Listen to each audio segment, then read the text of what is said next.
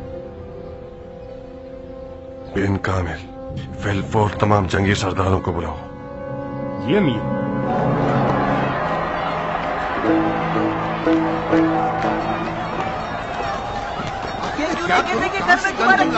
تاکہ کل سونے کی قیمت میں بیچ سکو۔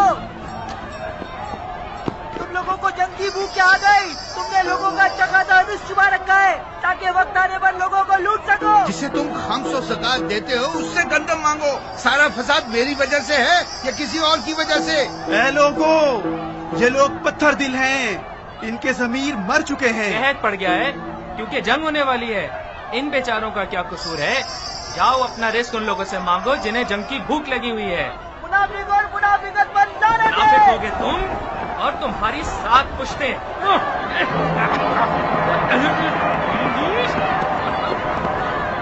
لگتا ہے ان لوگوں کو ہم سے زیادہ جنگ کی خبریں ملی ہوئی ہیں۔ یہ کوفیوں کی خاصیت ہے صاحب، گڑبڑ کی بھنک بھی پڑ جائے تو بازاروں کو خالی کر دیتے۔ یہ محلب کی چال ہے احمد، اس نے اندر سے حملہ شروع کیا ہے۔ افسوسناک خبر یہ ہے کہ محلب نے جنگ کا پہلا تیر کوفے کی جانب مار دیا ہے۔ بد نصیبی سے وہ کوفے کے لوگوں کے دلوں پہ جا لگا ہے۔ جنگ اور قحط سالے کے ڈر سے کوفے والے گویا ٹڈیوں کی طرح بازاروں پر ٹوٹ پڑے ہیں۔ کچھ بعید نہیں کہ کل کو پیاز، شلجم، چقندر اور کدو بھی ناپید ہو جائیں گے اور ان کی قیمت بھی 10 گنا بڑھ جائے گی۔ اور لالچی دکانداروں نے بھی جتنی بھی ان کے پاس بے حد و بے حساب چیزیں ہیں انہیں نایاب ظاہر کرتے ہیں۔ اگر ان کا دشمن سے رابطہ ہو جیسا کہ بعض کا ہے بھی تو قیامت ہوگی۔ لوگوں کی دال روٹی کو اپنے باپ کے خون بہا کی قیمت پر بیچ رہے ہیں۔ میرے خیال سے مصعب کے لشکر کے خلاف کوئی بھی قدم اٹھانے سے پہلے ہمیں کوفے کی آشفتگی کو سنبھالنا ہوگا۔ مطلب کیا کرے؟ ان لالچی تاجروں اور دکانداروں کا آخر کیا کیا جائے؟ اگر چند افراد کو سزا دے دیں تو باقی فوراً سیدھے ہو جائیں گے۔ جنگ کے باعث پڑ جانے والی قحط سالی کا خوف دشمن کی چال ہے تاکہ ہمیں کوفے کے اندر ہی مصروف کر دے۔ اگر ہم ان لالچی تاجروں اور دکانداروں سے نمٹنے میں ہی مصروف ہو جائیں تو دشمن موقع سے فائدہ اٹھا کر کوفے کے دروازے تک آ جائے گا اور جنگ کو شہر کے اندر تک لے آئے گا۔ میں یہ نہیں کہہ رہا کہ ہم دشمن کو اتنی مہلت دے دیں کہ وہ شہر کے دروازے تک آ جائے۔ لوگوں کا قحط سالی سے ڈر اور کھانے پینے کی قلت سے نمٹنا مقدمہ جنگ ہی ہے۔ جب تک ہم اس رکاوٹ کو ختم نہیں کریں گے تب تک جنگ کے اچھے انجام کی فکر بھی غلط ہوگی۔ ایسے برہم حالات میں کوئی بعید نہیں کہ ہم فوج کے کھانے پینے کے انتظام سے بھی قاصر رہ جائیں۔ کوئی شک نہیں کہ اس مسئلے کا حل ضروری ہے۔ یہ سپاہیوں اور ناظم شہر کی ذمہ داری ہے کہ اس فتنے کو ختم کر ڈالیں۔ سپاہیوں کا محکمہ اکیلے یہ کام نہیں کر سکتا، خفیہ سپاہیوں کو بھی شامل ہونا پڑے گا۔ ناظم شہر حق بجانب ہے اسماعیل۔ جو کچھ میں نے آج خود کوفیوں کے اندر دیکھا ہے، کچھ بعید نہیں کہ کل یہ لوگ ایک دوسرے کے گوشت کو نوچ لیں۔ یہ سازش بہت گہری اور سوچی سمجھی ہوئی ہے۔ مجھے تو لگتا ہے کہ دشمن ہم سے روبرو ہونے سے خوف زدہ ہیں، لہذا وہ کوفے کے اندرونی آشوب اور طوفان پر امید لگائے بیٹھا ہے۔ ابن حر کی پچھلی ہنگامہ آرائی نے بھی یہ واضح کر دیا ہے کہ مصعب اور اس کا مکار مشیر محلب ہمیں کوفے کے اندر ہی مفلوج بنا دینا چاہتا ہے۔ یہ احتمالی بات نہیں ہے صاحب، یقیناً ایسا ہی ہے۔ زبیر کے بیٹے میدان جنگ میں خدا کی فوجوں کا سامنا کرنے سے ڈرتے ہیں۔ یہ تو طے ہے کہ انہیں ہمارے جنگی انداز کی خبر ہے اور یہ معلوم ہے کہ ہمارے لڑنے کی قوت 10 پر 1 کی ہے۔ ہمارا شامیوں کے اتنے بڑے ڈھیروں ڈھیر لشکر پر اور جدلی کا بغیر اسلحے کے مکے میں غلبہ پا جانا اس بات کی تائید کرتا ہے کہ آل زبیر ہم سے لڑنے سے خوف کھاتے ہیں۔ لہذا وہ لوگ ہیلوں اور مکاریوں کا دامن تھام رہے ہیں. آج انہوں نے قحط کے خوف کو اعلی کار بنایا ہے اور کل عرب اور عجم کا تنازع اٹھائیں گے اور پرسوں یہ افواہ اڑا دیں گے کہ ابراہیم اور مختار کے درمیان ناچاکی ہو گئی ہے. جب تک ان لوگوں کی جڑیں نہ کاٹ دی جائیں ان کا خطرہ ٹل نہیں سکتا.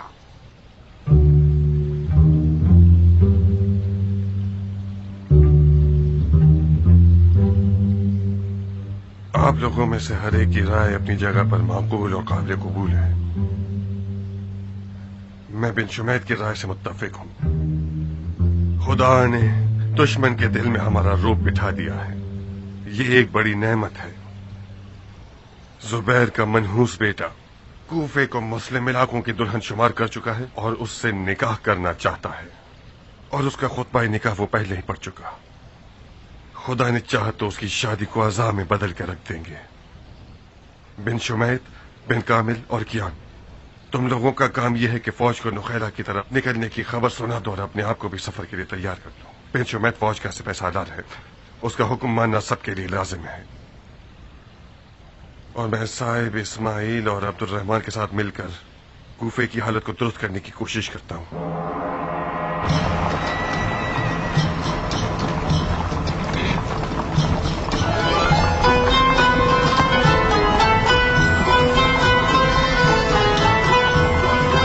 خدا حافظ ابو اسحاق.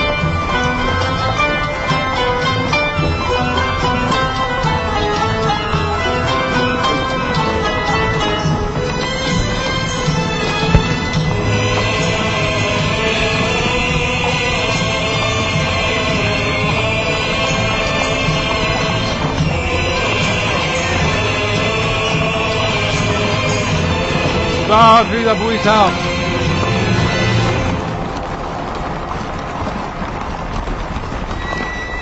ایرانی بہادروں روانہ ہو.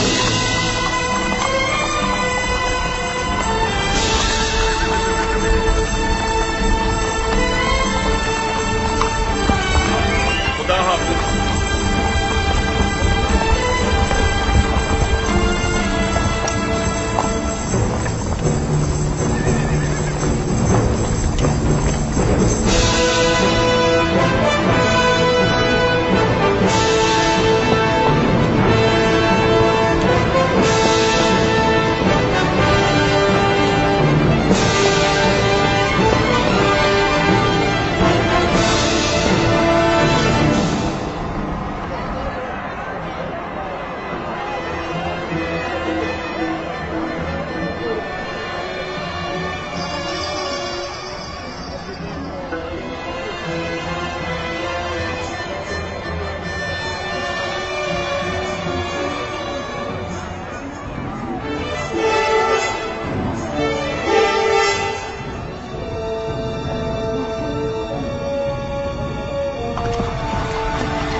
کھانے پینے کا سامان نہ ہونے سے عاجز ہو گئے یہ لوگ. تاجروں نے دکانیں بند کر دی ہیں اور اناج کو جمع کرنا شروع کر دیا سب نے. لوگوں کے کھانے پینے کا مسئلہ آج ہی حل ہو جانا چاہیے. پھر فور کوفے کے تمام بڑے تاجروں اور دکانداروں کو حاضر کیا. جی ہم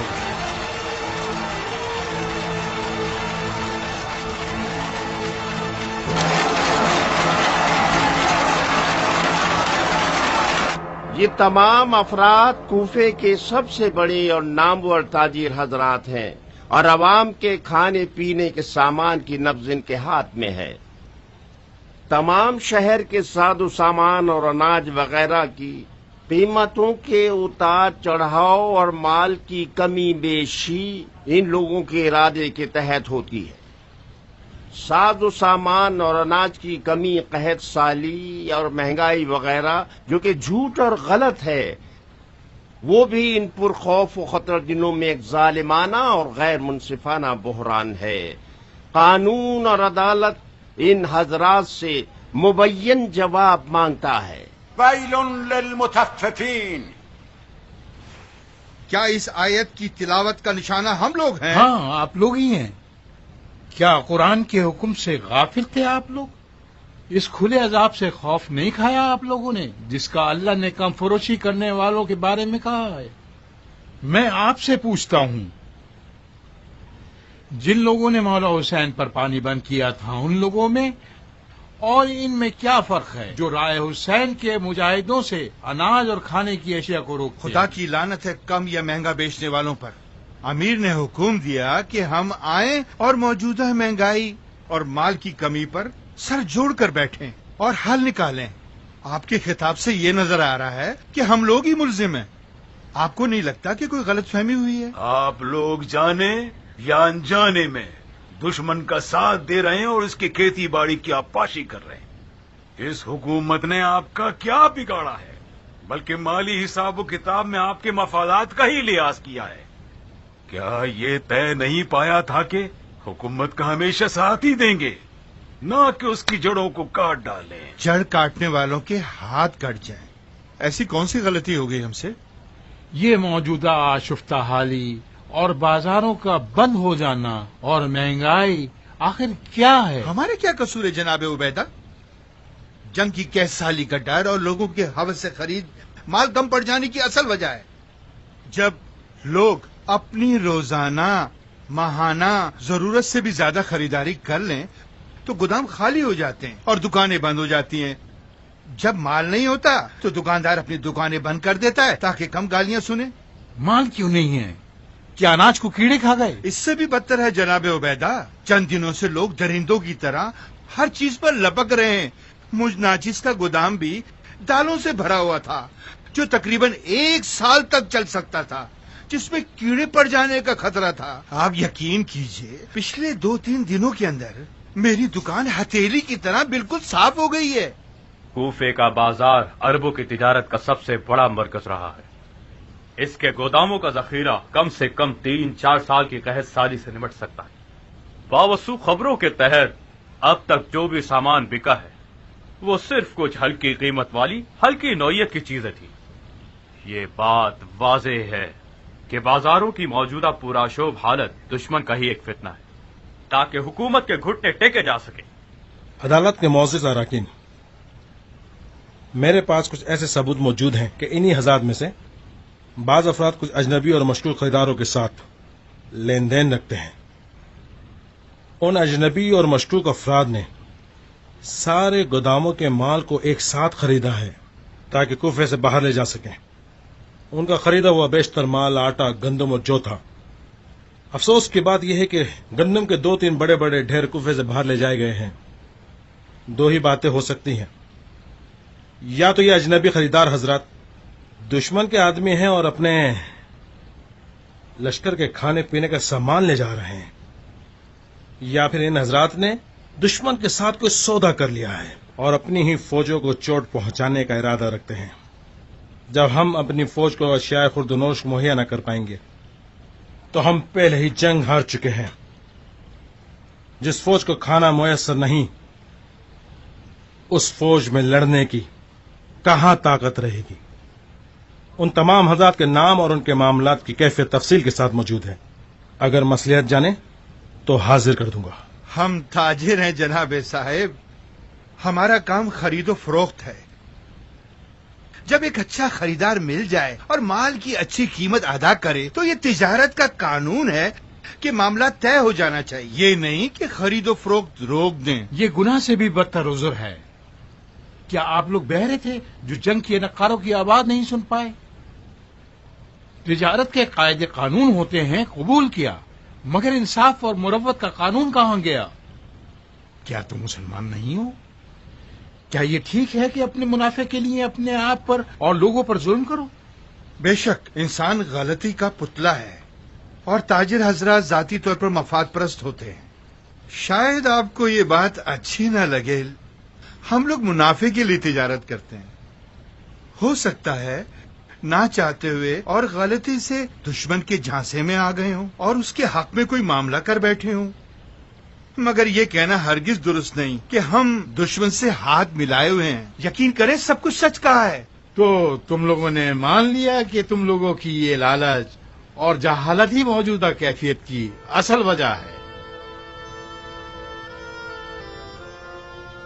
خدا قسم اگر اقرار نہ کرتے کہ غلطی محض انجانے میں سرزد ہوئی ہے اور فقط منافع کے لیے تم لوگوں نے اس تیار کے مستحق لوگوں کے حق میں جفا کی ہے تو میں تم لوگوں کو وہی سزا دیتا جو میں نے شمر، خولی اور ہرملا کو دی تھی.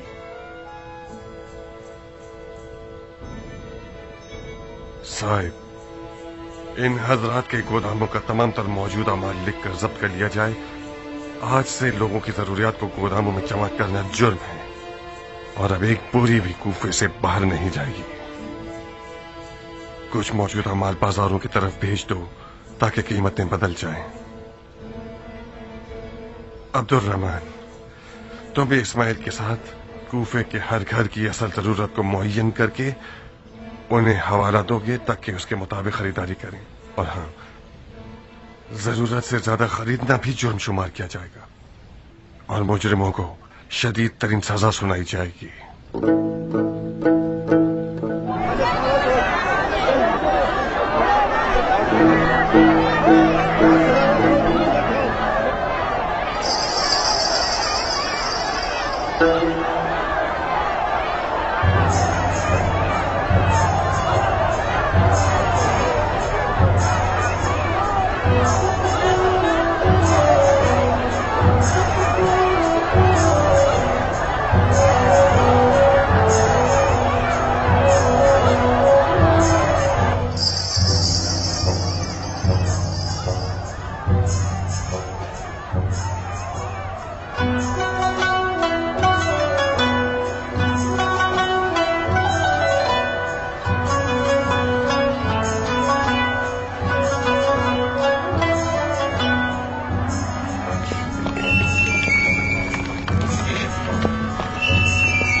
خبر لائے ہو بن بہا؟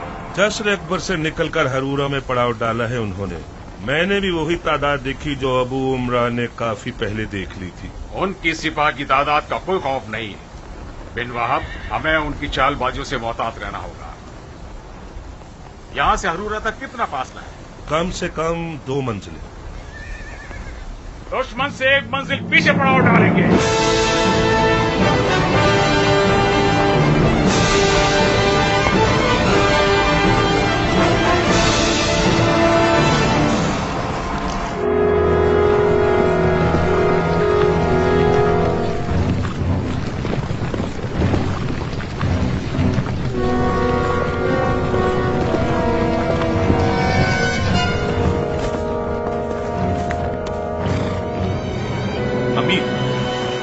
مختار کی فوج ہرورا میں پڑاؤ ڈال کر اپنی اردوگاہ کو ترتیب دینے میں مصروف ہے.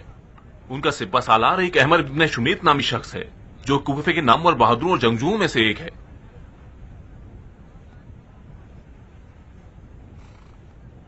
احمد تمام تر عربوں کی شمالی جنگوں میں شامیوں کے خلاف اشتر کے بیٹے کے ساتھ تھا اور تدبیر اور لشکر کی آرائش اور میدانداری میں ہر طرح سے حریف اور ماہر ہے. بن شمیت، یہ نام سنا ہوا ہے. تمہارے خیال سے ان کے لشکر کی تعداد اندازن کتنی ہوگی؟ جو تعداد میں نے دیکھی ہے کم و بیش 20,000 افراد ہیں۔ 20,000؟ کیا میں نے ٹھیک سنا ہے؟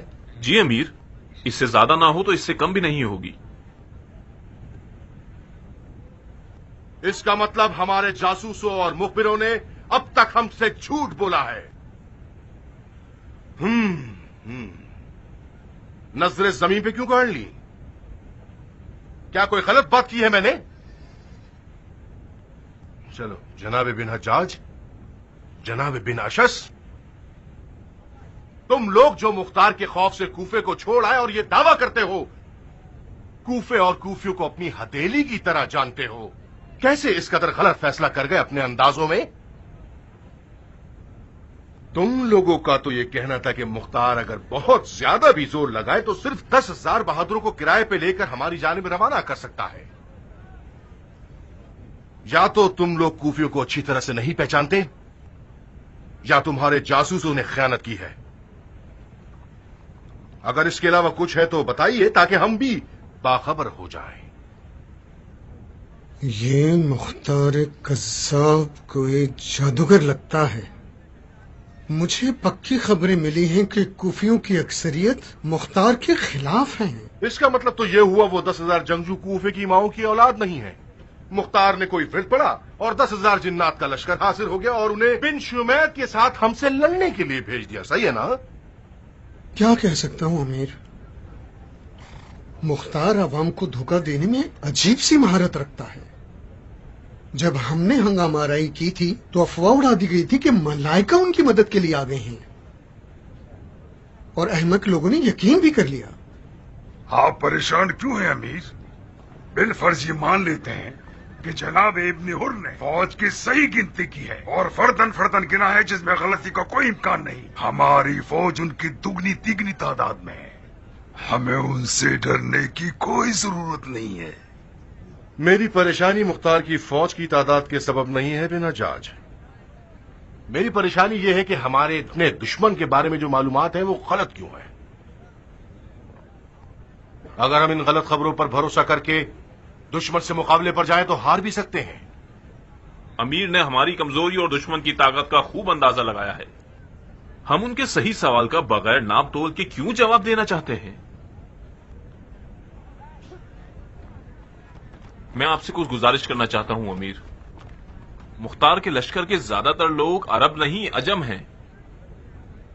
میں جناب بن اشس کی رائے سے متفق ہوں، کوفے کے عرب اور شریف زادوں کو مختار اور اس کی حکومت کچھ زیادہ پسند نہیں ہے، حتیٰ کہ حکومت کے افراد میں ایسے بہت سے لوگ ہیں جو جبرن مختار اور اس کی حکومت کی حمایت کرتے ہیں۔ یہ نہ ہوتا تو میں کبھی صرف چند افراد کے ساتھ مختار کی جڑوں تک نفوذ کر کے اپنی بیوی کو بھگا نہیں پاتا۔ ابن حر، یہ کوئی نئی بات نہیں ہمارے لیے۔ ہم سب جانتے ہیں کہ عجم حضرات مختار کے فدائیوں کی بڑی تعداد میں ہیں اور اپنی جان کے سودے پر اس کی حمایت کرتے ہیں۔ میں نے بارہا یہ سنا ہے کہ مختار کے لشکر میں زبان عرب بالکل اجنبی سی ہے۔ ہاں بالکل حق بجانب ہیں۔ خصلت مختار یہ ہے کہ اپنے ہیلوں سے اپنے حریف کو تشویش میں ڈال دے۔ میری رائے یہ ہے کہ امیر کے پاس مختار سے مقابلہ کرنے کے لیے زیادہ محکم موقف موجود ہے۔ جناب محلب مختار کے سحر و جادو توڑنے میں اور جنگی مشکل گرہوں کو کھولنے میں یکتائے زمانہ ہے۔ بہتر یہ ہوگا کہ ان جیسے کے ہوتے ہوئے امیر غصہ نہ کرے تاکہ تمام سپاہی بھرپور انداز میں میدان میں اتر سکے۔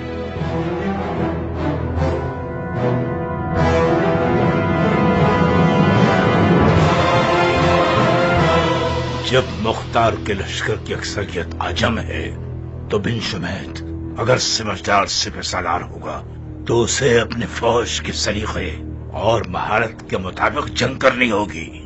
خوب، تو غور فرمائیے امیر، مختار کی فوج ہماری فوج کی ایک تہائی ہے۔ ایرانی حضرات ایسے حالات میں اپنے سر چھپا لیا کرتے ہیں، کچھوے کی طرح دفاعی جنگ کرتے ہیں نہ کہ ہجومی۔ تو وہ لوگ اپنی پوری اردوگاہ کے چاروں طرف یقیناً خندق کھودیں گے اور خندق کی کھدائی ان کی آدھی توانائی کو ختم کر دے گی۔